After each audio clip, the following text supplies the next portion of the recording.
ça touche bien à ce que Laurence disait déjà. On peut être harcelé, on peut être sollicité, mais jusqu'où on va dans la réponse à ces sollicitations. Et puis, surtout, quand la personne est en fin de vie et qu'elle a les dernières volontés. C'est un sujet qui revient beaucoup dans l'actualité aussi, de personnes qui travaillent en soins palliatifs et qui se posent des questions, comment répondre à des demandes de patients qui pourraient être vraiment d'ordre sexuel. Alors, je vais chercher à nouveau de quoi on va parler maintenant. Déjà, qu'est-ce que c'est que cette mort prochaine? Parce qu'on peut être en fin de vie pendant une année, on peut être en fin de vie pendant 2 ans ou en fin de vie pendant quelques semaines. Ça dépend un petit peu tout de comment on l'évalue. Et puis, qu'est-ce que c'est que les besoins du patient? Donc, je vais y revenir. Et quelles sont les attentes face aux soignants? On verra également les contraintes institutionnelles, les contraintes de la maladie et tout ce qui touche, qui me paraît important de développer aujourd'hui, c'est la déontologie, c'est-à-dire les lois, les codes de déontologie. Qu'est-ce qu'on a le droit de faire ou qu'est-ce qu'on n'a pas le droit de faire? Alors, la mort prochaine, qu'est-ce que c'est? Bon, je crois que tout le monde a un peu une idée de ce que ça peut être, puisque vous êtes tous dans les soins ou dans la santé quelque part. Pas forcément toujours à côté, tenir la main de la personne qui est en ce moment en fin de vie et qui peut avoir des attentes. Mais il y a quelque chose autour de la sexualité qui est cette force vitale dont Laurence a parlé très, très clairement. Il y a une force en nous, il y a une pulsion qui peut être manifeste, mais aussi un besoin de reconnaître qu'on est vivant, ce besoin important. Et on sait que c'est une des plus importantes forces de vie qu'on a en nous. Donc la nier serait vraiment nier la vie finalement. Donc, est-ce qu'on va mourir vivant? C'est un petit peu la question un peu qui peut faire sourire, mais qui est quand même quelque chose de réaliste et qui se pose comme question quand on se trouve dans des lieux de soins palliatifs en particulier, mais aussi dans tous les lieux de soins où on peut se trouver confronté à des gens qui ont des peurs. Très peur de ne plus pouvoir vivre leur sexualité, plus pouvoir vivre leurs désirs, etc., dont Laurence a parlé tout à l'heure. Donc la sexualité, évidemment, ne s'arrête pas avec la maladie, ça je crois que vous avez compris, je ne vais pas insister là-dessus, même si la maladie a ses contraintes, évidemment. Et j'ai trouvé donc sur un site qui s'appelle la Fondation contre le cancer, je vous le mettrai en référence, une publication qui date de 2016 et qui dit les choses très clairement, que même à un stade très avancé de la maladie, on peut encore avoir besoin de contact physique. Vous l'avez certainement tous vu, que les gens, même le jour de leur mort, ils ont besoin qu'on leur tienne au moins la main, qu'on soit à côté, qu'on les rassure, etc. Donc le besoin de contact physique, il est là tout le temps, pour la majorité des gens. Après, évidemment, il y a ceux qui les expriment ou ne les expriment pas. Cet aspect acquiert une importance encore plus grande, car nous le savons, dans le moment de la mort, les mots ne suffisent pas toujours. On ne peut pas simplement dire « oui, oui, tout va bien ». Il faut qu'on puisse s'approcher. Puis en fait, tout ne va pas bien, puisque la personne est en train de mourir. Donc dans le langage, on est souvent très inadéquat, parce qu'on ne sait plus trop quoi dire pour rassurer les personnes, alors que par une gestuelle ou du contact et du toucher, on peut se trouver beaucoup plus adéquat. Mais avec un risque d'être perçu dans ces histoires d'harcèlement, d'abus, d'intrusion dans le corps de l'autre. Un tiers des couples, ça j'ai trouvé ça dans une étude qui a été publiée par Zonkar, citée par Rottenberg, ça ne vous intéresse pas d'avoir forcément les noms, mais je vous dis qu'il y a une étude qui a été faite là-dessus.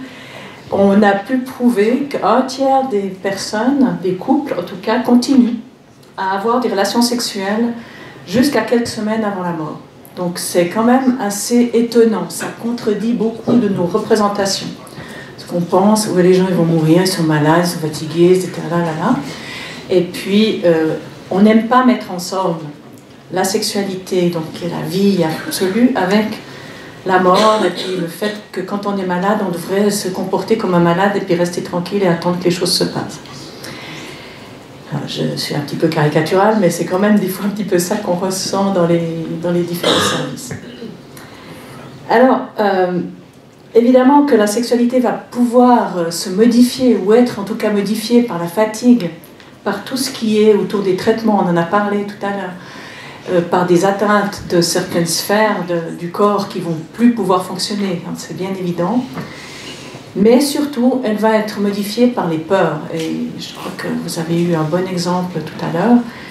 Les modifications corporelles, l'estime de soi et le manque d'intimité. Et ça, c'est là-dessus que je vais plus insister, c'est l'estime de soi, les peurs de faire mal à l'autre, les peurs que l'autre nous fasse mal, enfin toutes sortes de choses qui sont des filtres importants et qui vont être des parasites carrément toxiques dans la sexualité. Les modifications corporelles, on en a parlé, mais il y en a d'autres de modifications corporelles. Ce n'est pas forcément parce que les organes ne fonctionnent plus, mais quelqu'un qui est très amaigri, qui a perdu 30 kilos suite à un cancer par exemple. Est-ce qu'il a toujours la même estime de lui? Est-ce qu'il pense, cette personne-là va penser, je peux encore plaire, je peux encore oser demander quelque chose de la sexualité, que ce soit aux soignants, que ce soit à son partenaire de vie. Donc, les modifications corporelles sont importantes. Il peut aussi y avoir des histoires d'odeur, des histoires d'aspect de peau qui se modifient avec des radiothérapies, avec différents traitements, qui font que il y a beaucoup d'obstacles à la sexualité. Et puis, il y a des questions à se poser aussi. Est-ce que la sexualité était OK avant? Parce qu'on veut toujours dire qu'il faut que les gens aient une sexualité qui va bien, mais est-ce qu'on sait si c'était bien avant qu'ils soient malades? Peut-être que c'était pas si bien. Mais nous, on a une représentation peut-être optimale comme soignant que la sexualité, ça doit être vraiment l'extase, tout ça, ça doit être fantastique. Donc, bien sûr, c'est ce qu'on souhaite tous. Enfin, j'espère.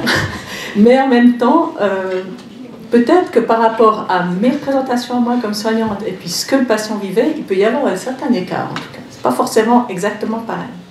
Ça ne veut pas dire que ce que je vis moi est mieux que ce qu'il vit, mais peut y avoir une différence.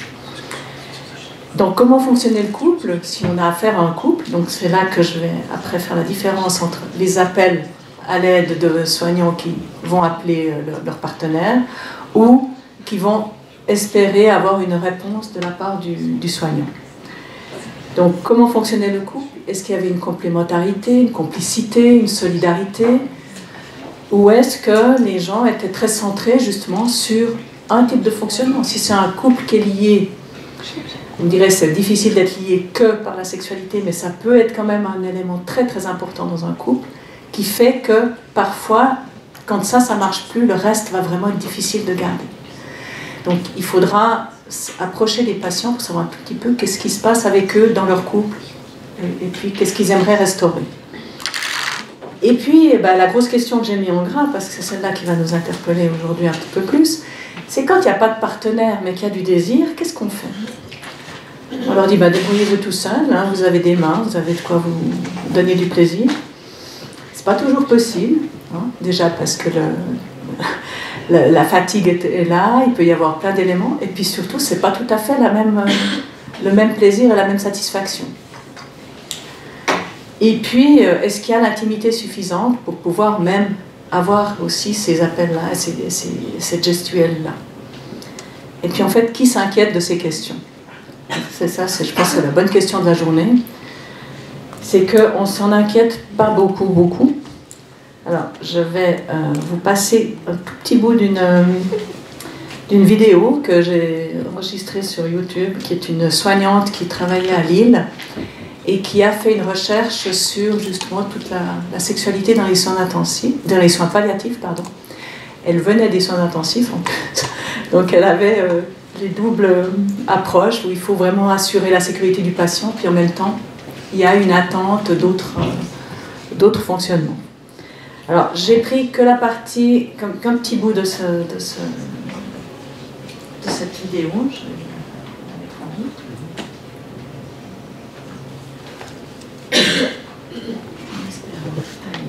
Troisième axe, faciliter la sexualité du couple. Faciliter, c'est comment? C'est quels moyens matériels et humains?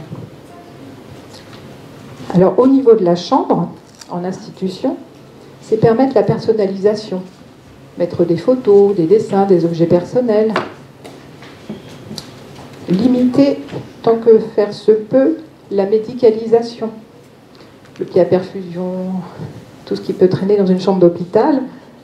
Essayer de le rendre le plus discret possible. Et dans les USP, il y a souvent une grande réflexion autour de ce matériel-là. On a des petits pousse-seringues, des pompes qu'on peut placer sur soi, cacher sous les draps. Avec du matériel adapté, c'est souvent plus facile de camoufler un peu tout ce côté médical.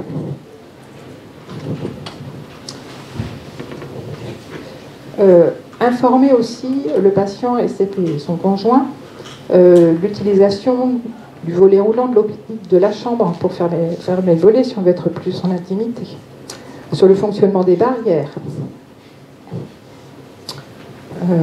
et autoriser l'aménagement de la chambre d'une autre manière, orienter le lit différemment, et préciser aussi qu'il est peut-être possible d'installer un deuxième lit dans la chambre. Au domicile, la question du lit médicalisé, qui est souvent demandée, notamment par la CHADé, pour faciliter les soins et le confort du patient. Il existe des lits médicalisés doubles. C'est souvent pas proposé. Alors soit c'est pas connu, ou alors il y a une barrière qui est mise puisqu'il y a un coût financier qui reste à la charge des personnes, puisque pour la sécurité sociale, il n'y a qu'un patient, donc il n'y a qu'une place. Et souvent, la moitié du matelas reste à la charge du conjoint. Seulement, parfois, on se limite à ça parce que c'est un coût assez important. Mais il n'est pas impossible que le patient, son proche ou même la famille souhaite faire cet effort financier pour le confort et le bien-être. Donc ça peut être important que de préciser que ça existe. Pour faciliter, il y a sûrement des questions à se poser aussi pour l'organisation des soins. Regrouper les soins. Essayez de ne pas les étaler tout au long de la journée en rentrant n'importe quand dans la chambre pour faire un soin, mais essayez de regrouper le moment de la toilette avec le pansement, etc. En le nommant pour pouvoir privilégier des espaces-temps où le couple va pouvoir être ensemble sans avoir besoin de laisser la place aux soignants. La question de la pancarte sur la porte. Nous en avons beaucoup discuté dans l'équipe. Quand je suis partie, il n'y avait toujours pas de réponse. Il y avait des éléments pour, des éléments contre. Pour, ça fait, enfin, je ne vais pas vous faire toute la liste. Pour, c'était, voilà, ça évite que quelqu'un ne rentre dans la chambre et vienne faire intrusion. Contre, c'était, si on veut rester dans l'intimité, la discrétion, marqué sur la porte, ne rentrez pas, ça met en évidence quelque chose de l'ordre de l'intime. Sans supposer qu'il y ait d'actes sexuels derrière la porte, on est bien dans la sexualité au sens large, et de moments d'intimité du couple. Là où on était par rapport à la pancarte, c'est que s'il y a... C'est juste un petit peu pour vous montrer que ces questions, elles sont partagées par beaucoup de gens partout. Et effectivement, ce qu'il dit par rapport au lit, par rapport à l'organisation des soins, par rapport à la pancarte, c'est des choses qui existent dans tous les services de soins et qui posent problème encore aujourd'hui partout. C'est-à-dire qu'effectivement, est-ce qu'on met... il y avait même dans certains EMS, à un moment donné, une pièce réservée pour que le couple puisse aller dans cette pièce-là quand il en a besoin. Donc vous imaginez les gens qui partent, ouais, on va se mettre dans cette pièce, donc, avec le côté croustillant de la sexualité qui malgré tout est là, comme disait Laurence, à tous les âges de la vie. C'est pas parce qu'on a 70 ans, 80 ans, etc., qu'on va ne pas avoir d'attrait pour en tout cas les choses de la sexualité. Et vous avez bien sûr les gens, s'ils sont dans le couloir pour aller à la chambre dévolue à ça, vont se dire « Oh, ben celle-là, dis donc, elle a ça, ou celui-là, il a ça. » Donc ça va générer des questionnements qui sont juste pas adéquats et qui sont perturbateurs pour la détente, pour le plaisir qui devrait être là.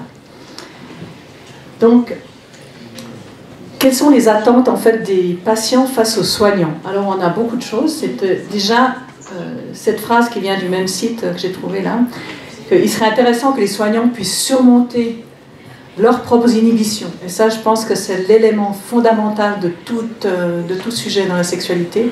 Si on peut aborder le mot, déjà dire sexe, déjà dire pénis, vagin, des mots qui sont tabous à peu près partout. Donc, oser dire les mots qui touchent la sexualité, oser dire les mots qui disent les émotions, qui disent les fonctionnements. Donc, ça veut dire qu'il faut se former à ça, parce que c'est pas inné que tout le monde puisse en parler facilement, et surtout pas au début de notre profession. Ça vient un peu plus avec l'âge, avec la bouteille, avec le fait qu'on a de l'expérience, qu'on a pu discuter. Mais quand vous arrivez à 18 ans dans un service de soins et que vous avez des questions qui se posent, c'est beaucoup plus délicat et difficile. Oui ? Vous ne pensez pas que c'est aussi une question d'éducation ? Bien sûr, oui. Non, surtout pas, parce que vous avez aussi des infirmières ou des soignants très anciens dans les soins et qui n'abordent pas du tout les sujets. Hein. Ça, c'est sûr que c'est pas... Il n'y a pas les jeunes qui savent rien, puis les vieux qui savent tout. Je dis, on peut acquérir par l'expérience, mais il faut quand même aussi l'éducation et puis toute la formation. Tout ce que vous avez osé lire, osé poser comme question va vous aider à travailler sur ces sujets-là. Alors, que doivent faire les soignants? On aimerait qu'ils reconnaissent les besoins de contact, de toucher et de relations sexuelles. Les patients aimeraient qu'on prenne en compte leurs besoins de sécurité, parce que oser avoir des désirs sexuels et de pouvoir les assouvir, ça demande d'être en sécurité. C'est comme tout être humain, quand vous avez été très jeune et que vous aviez envie de vous masturber dans votre chambre, vous aviez envie que la chambre reste fermée et pas que maman fasse irruption, par exemple, ou autre personne. Donc un besoin d'intimité aussi, d'être respecté dans son intimité, et un besoin d'être soit seul, soit à deux, soit... Ça dépend des fonctionnements des gens. Je ne vais pas faire tout ce qui peut se passer dans la sexualité. On va rester à des choses qu'on peut dire aujourd'hui. Et puis, a besoin d'écoute et de soutien. Et puis, qu'est-ce qu'on peut proposer s'il n'y a pas de partenaire? Donc, vous savez qu'il y a... on peut faire appel à des professionnels de différents types. Pas toujours bien vu par les soignants, parce que c'est quelque chose qui fait un peu bizarre. On va faire entrer le monde marginal de la sexualité dans un lieu où on veut tout contrôler. Donc là aussi, il y a des réticences assez importantes. Et puis, on ne va pas développer ça, parce que je vais surtout finir sur l'autre aspect. Être ouvert aussi sur les soignants, enfin les patients plutôt, s'attendent à ce qu'ils puissent être écoutés, ouverts et puis entendus. Mais ça veut dire que eux, si on leur parle jamais de sexualité qu'on leur pose jamais de questions, ils pensent que c'est un sujet qu'on ne peut même pas aborder avec les soignants.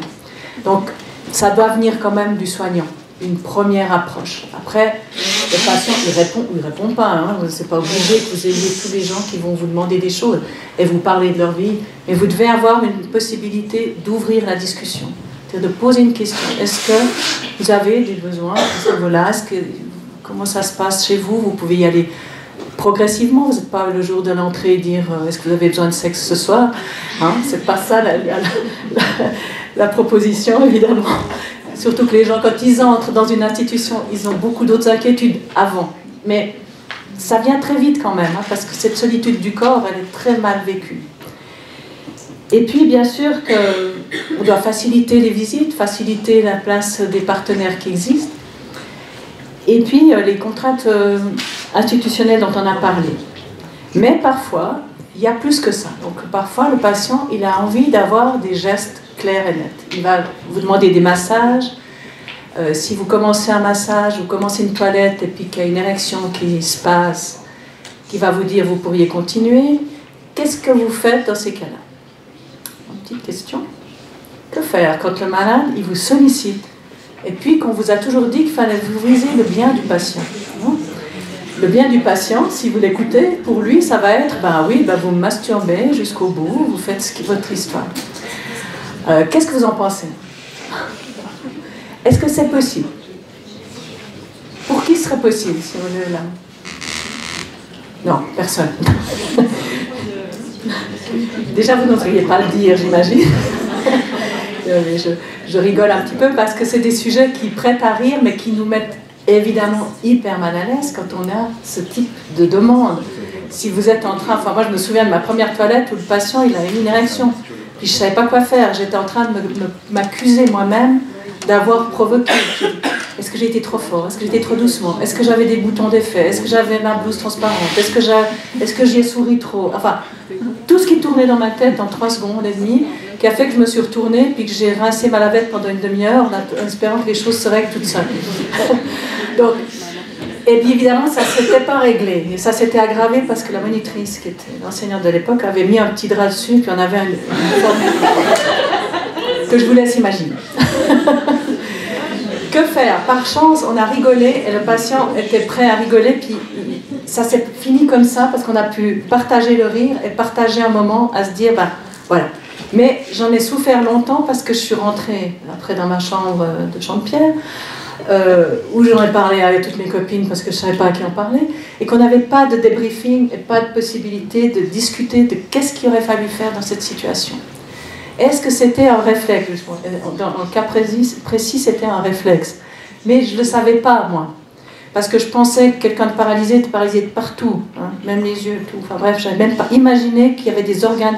C'était mon premier contact avec un patient, même pas un stage. Donc imaginez ça. Et ça continue. Je veux dire, maintenant, vous avez les mêmes problématiques qui peuvent arriver.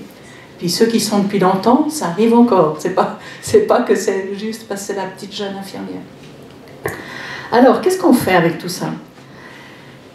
Bien sûr qu'on on a des choses de ce genre-là. Donc on sait qu'il y a des patients aussi qui ont été abusés dans leur situation. C'est une situation très récente, hein, ça date de quelques semaines.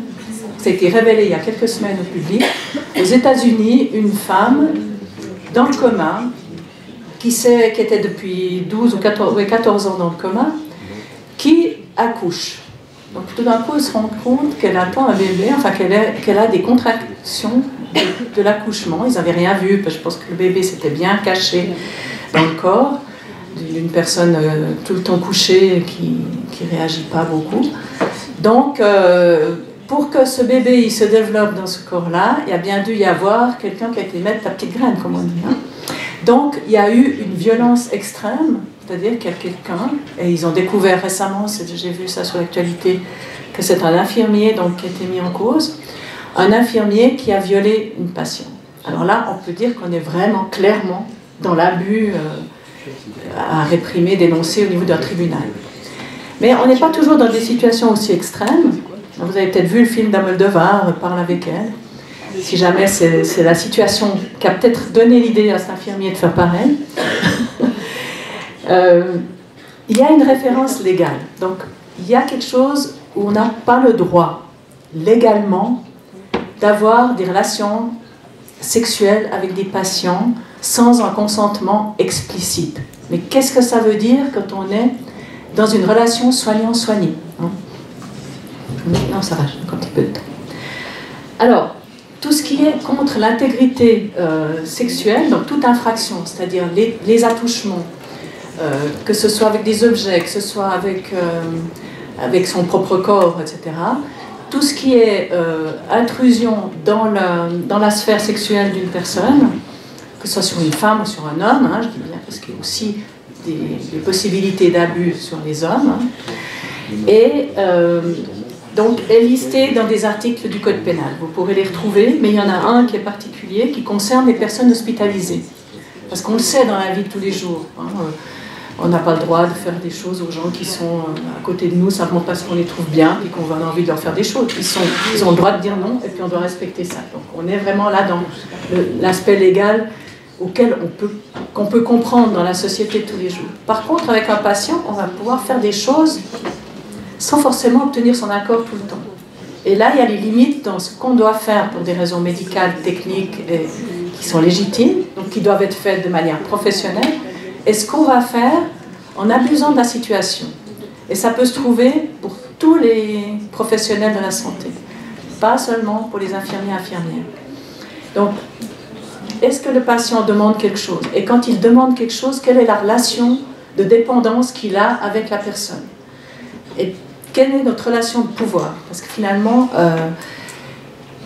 quelqu'un qui aurait des envies, hein, je sais pas, un infirmier, une infirmière, ou un autre professionnel, face à un patient, il y a quand même un décalage. On n'est jamais dans une relation symétrique où tout est dénué de pouvoir. Donc on est dans des relations toujours décalées, asymétriques, où le soignant a automatiquement de l'ascendance sur le soigné.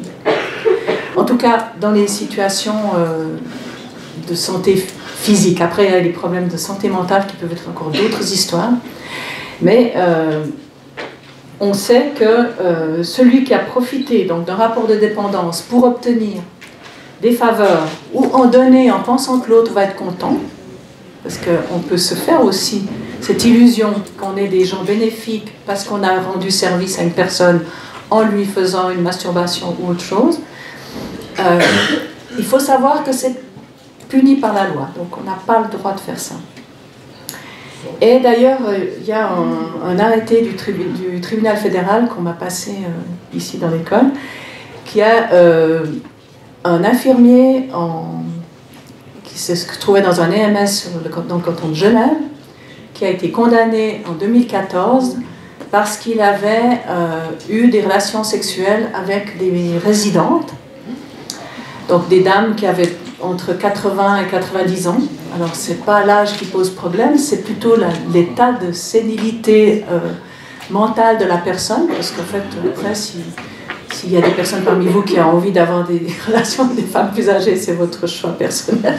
Il n'y a pas du tout de problème là-dessus. C'est qu'effectivement, ces dames, elles sont hospitalisées, elles sont pas forcément demandeuses, mais elles sont en train de dire des choses avec leur corps. Hein. Beaucoup de patientes dans les EMS sont très contentes d'être prises dans les bras par des infirmiers, par exemple, ou des aides-soignants. Hein. Ça, vous l'avez peut-être constaté, ceux qui sont du sexe masculin ici. Parce que ça leur donne de nouveau l'impression d'avoir quelqu'un, un homme qui peut s'en occuper, parce que ça fait peut-être longtemps qu'elles sont seules, etc. Et il y a un rapport comme ça qui s'instaure. Mais où c'est grave, c'est quand l'infirmier va mettre en place des petites attentions, offrir des petites fleurs, etc. C'était le cas dans cette situation, où il amène des petits cadeaux pour dire à la personne comme elle est bien, gentille et tout ça. Et puis le jour où il vient avec des attentions un peu plus marquées sexuellement, eh ben, la personne va se sentir dans l'incapacité de refuser finalement. Elle ne va même pas porter plainte parce qu'elle pense que c'est normal que ça finisse comme ça. Il y a plein d'histoires et cette personne donc, a abusé de, en tout cas 4 personnes qui ont pu être entendues au tribunal et qui ne s'endormaient lors des audiences de tribunal. C'est vous dire à quel point elles étaient en pleine forme. Donc ça veut dire que c'est des personnes qui étaient dépendantes et vulnérables. Et c'est toujours là qu'on est à risque. Même si quelqu'un vous fait une demande, pensez que la suite de l'événement ne va pas être que vous avez fait quelque chose de bien ou quelque chose de mal, mais que vous pouvez en tout cas être attaqué pour abus de pouvoir et abus de faiblesse sur la personne qui est là. Parce que c'est facile de dire aux gens, mais écoutez, oui, mais je vais vous faire du bien, comprenez, non, oui, c'est votre dernier moment, ah, oui, vous avez envie d'avoir encore un dernier plaisir. Écoutez, pourquoi pas finalement. Et je sais que ça s'est passé même dans des établissements de soins palliatifs très connus sur la place, partout. Donc j'ai des témoignages, mais je ne peux pas les mettre en avant parce que c'est des personnes qui ne veulent pas qu'on en parle, parce que c'est effectivement légalement discutable. Et ça peut être tentant, je ne dis pas que vous êtes tenté vous, mais ça peut être tentant pour quelqu'un qui a une relation proche d'un patient et qui se dit, ben, oui, il va mourir demain. Il demande encore un petit plaisir, un petit caresse, un truc. Est-ce que finalement ça me pose de gros problèmes? Peut-être pas, peut-être oui, peut-être pas. Mais en tout cas, sachez que c'est pas autorisé. Et que c'est ça que je voulais dire pour le... Malgré, sauf si vous vous mariez après. Bon, alors, il y a assez peu de chance quand même. Vous pouvez vite vous marier, là. Ces mariages, vous pouvez faire un mariage d'église, donc vous faites venir un prêtre, mais je ne sais pas s'il sera très content de savoir comment vous avez procédé pour arriver au mariage et puis éviter de vous faire punir. Donc il y a quand même des histoires au niveau de la moralité, de la déontologie et des lois qui font qu'on ne peut pas faire n'importe quoi. Et puis d'autant plus parce qu'on a un pouvoir, c'est-à-dire que vous êtes en radiologie, vous devez faire un examen sur un bassin d'une personne, ben c'est clair que vous êtes appelé à toucher le bassin, etc. mais vous ne pouvez pas faire plus que ça. Et puis vous verrez dans les ateliers, puisqu'il y a des ateliers qui vont toucher ça de manière très claire, l'atelier de Madame Bèze, Anaï, qui va, elle, vous dire qu'est-ce qui peut se passer quand on doit faire des soins où on met une sonde pour examiner la qualité du périnée, etc. etc. Je ne vais pas dévoiler les secrets d'une physiothérapeute, mais c'est aussi des éléments qui font que, ben voilà, qui est le physiothérapeute par rapport à la personne? Est-ce que c'est un homme, une femme? Est-ce qu'il y a un lien, etc. Tous ces éléments font qu'on est dans des relations qui peuvent amener à abuser de la situation. Hein, que ce soit la physio, que ce soit l'infirmière, que ce soit n'importe qui. Et on va le voir dans la journée. Actuellement, il y a une interpellation par rapport aux violences gynécologiques. C'est-à-dire qu'il semble qu'il y a beaucoup d'abus dans les consultations de gynécologie. Ce qui paraît juste incroyable. Mais qu'est-ce qu'on dénonce? Qu'est-ce qu'on dénonce pas? Quelles sont les femmes qui acceptent des choses contre leur gré et qui n'osent pas dénoncer parce que c'est un professionnel de la santé, qu'il a du pouvoir sur comment je vais évoluer là-dedans? Alors, les recommandations que je pourrais faire pour terminer, puisqu'on arrive dans les temps, c'est juste qu'on doit avoir une attitude éthique. Hein. Vous avez des codes de déontologie dans toutes les professions. On sait qu'on doit être bienveillant. Hein. Je prends ceux qui sont dans les soins infirmiers, mais qui sont partout dans l'éthique, la bienveillance, la non-malveillance, la justice, c'est-à-dire qu'on fasse les mêmes choses à tout le monde, si possible. Donc, vous voyez, ça génère quand même déjà quelque chose. Si on doit dire on doit masturber tous les patients, ça va être problématique. Et puis l'autonomie. Il faudra engager du personnel. Non, je m'excuse, je plaisante. Excusez-moi. Mais c'était trop, quoi. Fallait le dire. Et puis, voilà, donc effectivement, on n'est pas là-dedans. Inclure, alors ce qui va éviter tous ces problèmes-là, c'est ce qu'a déjà dit Madame, c'est ce qu'a déjà dit Laurence Dispo, c'est ce qu'on va vous dire toute la journée, je dirais, c'est déjà inclure la sexualité dans les recueils de données, de savoir quel est le problème qu'il peut y avoir chez telle ou telle personne, quelle demande, etc. Si on anticipe, on a déjà des chances de régler les questions bien à l'avance. Et c'est aussi un élément important dans la fin de vie, pas seulement chez le jeune homme de 30 ans qui s'est fracturé une jambe en tombant en moto. Hein. Là, on sait qu'il va y avoir des besoins, on est beaucoup plus attentif. Mais pensez aussi aux personnes âgées, aux personnes qui sont dans la vulnérabilité, plus grande encore. Et puis, j'ai trouvé un article assez intéressant qui mettait en lien les étapes de deuil selon Kubler-Ross, pour ceux qui ont déjà entendu parler de ça. Donc les différents moments qu'on a quand on a appris une mauvaise nouvelle, en gros. Hein, quelles étapes on fait pour arriver à une certaine sérénité, qui n'est jamais une vraie sérénité, mais enfin, être un peu plus dans le calme par rapport à ce qui va nous arriver. Et de le mettre en lien avec comment la sexualité va se mettre là-dedans. Si je suis au moment du choc, etc., peut-être pendant un temps, je n'y pense même pas, parce que je suis tellement choquée par ce qui va m'arriver que ce n'est même pas un problème. Hein, je suis dans une réaction forte. Après, si je suis dans une phase de déni, où je me dis je ne suis pas malade, j'ai rien, donc je vais continuer à croire que tout va bien sur le plan de ma sexualité.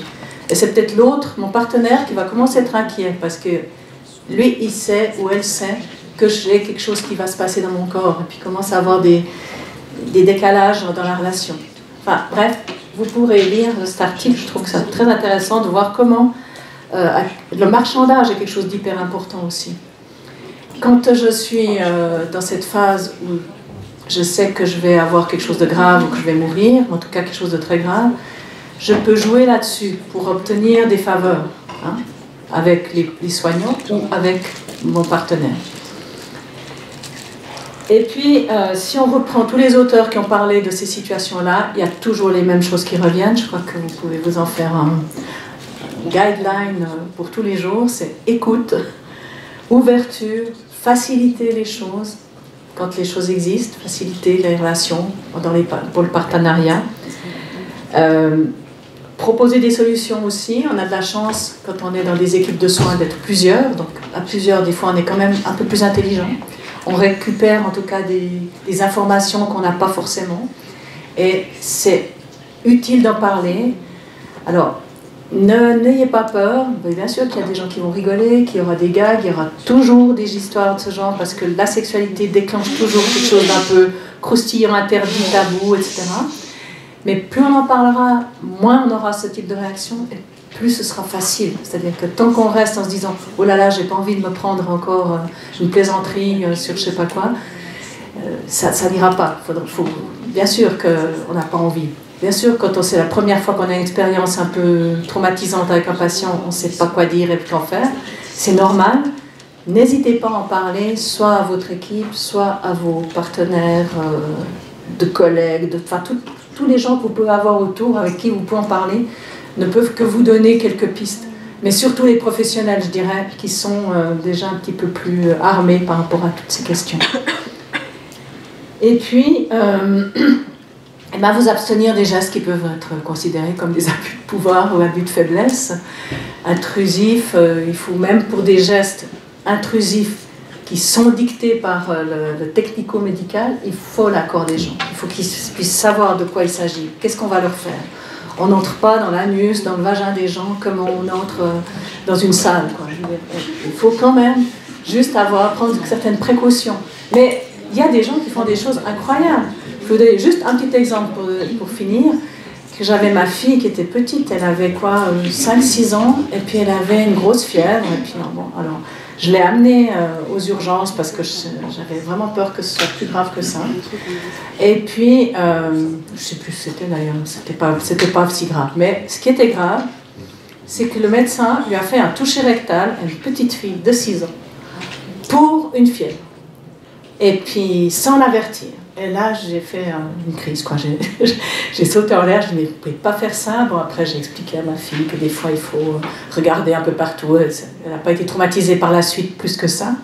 Mais pour vous dire, s'il n'y a personne qui récupère derrière, sans dire à l'enfant, écoute, je dois mettre mon doigt là, tu sais, dans ton petit derrière, parce que c'est un endroit qui peut donner des informations, voir si tu es constitué. Enfin, je ne sais rien, je ne sais même pas là quelle information on peut avoir, parce que je dirais avec une fièvre. À part le thermomètre, je ne sais pas s'il avait un thermomètre dans le doigt, les gars, mais c'était juste pas justifié, quoi. Mais pour vous dire que ça existe, et puis, vous voyez, je suis peut-être un peu plus âgée que vous, mais j'ai quand même des enfants de votre âge, en gros, donc c'est pas si vieux comme histoire. Et puis, ça arrive tous les jours, des histoires bizarres où les gens croient qu'on peut mettre nos doigts partout chez les autres. Vous ne le faites pas dans le métro, hein, vous n'allez pas mettre vos doigts dans le nez, dans les oreilles des gens. Donc, pourquoi à l'hôpital on se permet? Parce qu'on a une blouse blanche et qu'on a un rôle. Je vais terminer, je crois que c'est la dernière. C'est les références et je vous remercie.